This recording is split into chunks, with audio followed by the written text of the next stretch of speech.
Escape. It's a word that sounds quite drastic, right? It makes me think of explosions and action movies with Kurt Russell or any other handsome hench matey flexing his muscles. Like Arnold Schwarzenegger getting to the chopper or riding a Harley Davidson across the USA with Peter Fonda and Dennis Hopper. But as I sit down to write about this theme, I must push a little deeper to a place of my subconscious dreams. So a couple of weeks ago I was up at 8 AM to take my rented motorbike back to its rightful owner to have an oil leak fixed.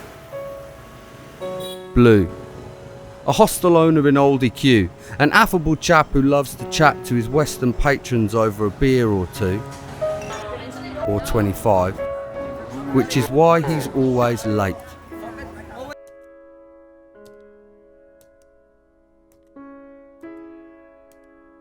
So as I sat alone to wait, I drank coffee and smoked and began to spin the cogs of idea. Now, as I'm sure you've all seen it before, but even at 8:30 on a Monday morn, there are middle-aged Westerners sitting in cyclos being driven around trying to not look bored. Now, I don't know about you guys, but that is not my thing. And yes, I understand that they're paying the man and it's his job and it helps him provide and he gets paid to give these rides. But whenever I see a Westerner, cyclo inside, you look like a dick to me and my Western eyes. Now the cogs they were a-turning and the piston started screeching. The idea was approaching the end of the production line. Its exit method is always a mystery. It's always hard to find the verb to describe how a poem or idea comes from out my head. Whether it flows or tumbles, dribbles or runs, this one definitely marched and galloped.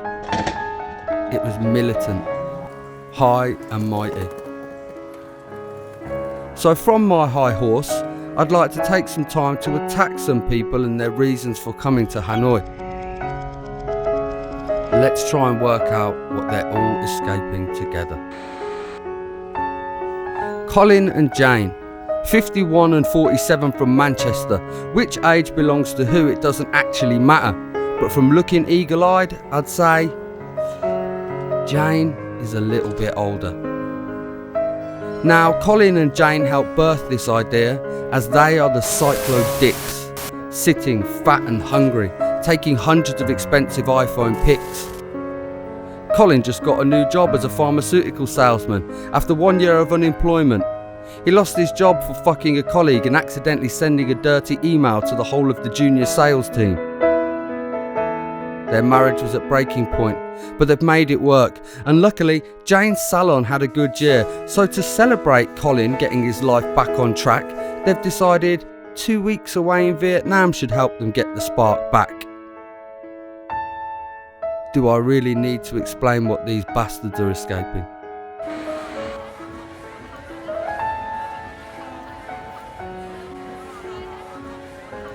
Steve from Essex, twat.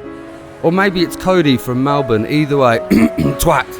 Loves the gym, looks proper lean, pissed at the weekends, then low carb weekdays eating clean. He won the beer pong comp at the hostel and it's Castaways tomorrow. A backwards snapback and an I Love Cambodia booze cruise vest, which is dickhead number 2s that he probably borrowed. Steve is escaping his office politics, a hierarchy of good looks and gift of the gab. He's got the looks and the banter, but the intelligence of a weathered paving slab. Jess and Nikki, escaping middle-class suburbia. They just finished their A-levels and we all know what that means.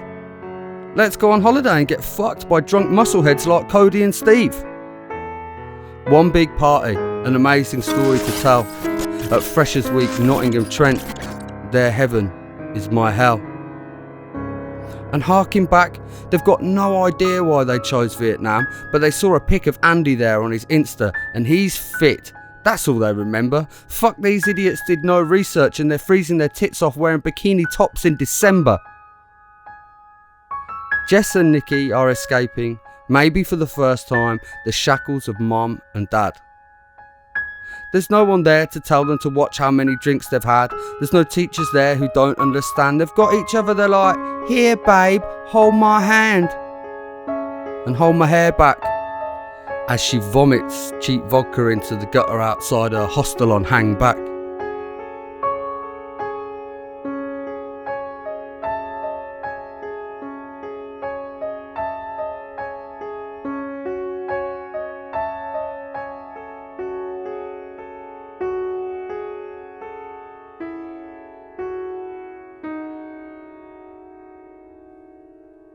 All these people, me included, and even you, we're all escaping something.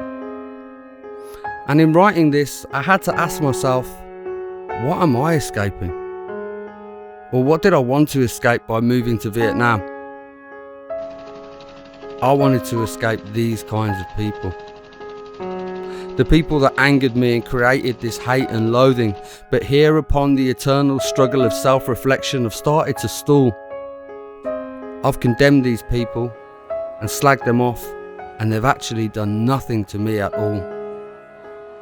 So standing here, basking in my hate, is akin to smashing my head against that wall. Now the reasons I gave for them escaping are ones they don't even realise, and it's only me that's angered by them, spitting venom at them with my despising eyes.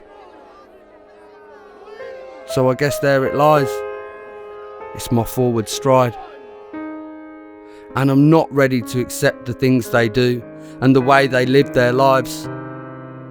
But I've accepted what I need to escape. I don't need to escape these people. I can't escape these people, these flimsy paper people. I need to escape caring about what others are doing around me, because I can't change them. And the only person being affected is me. So the change I need to make is recognizing my burden. And it's not the people who are my burden. It's the hate within me that is holding me back. So for me to push forward, it's that hate that I must escape.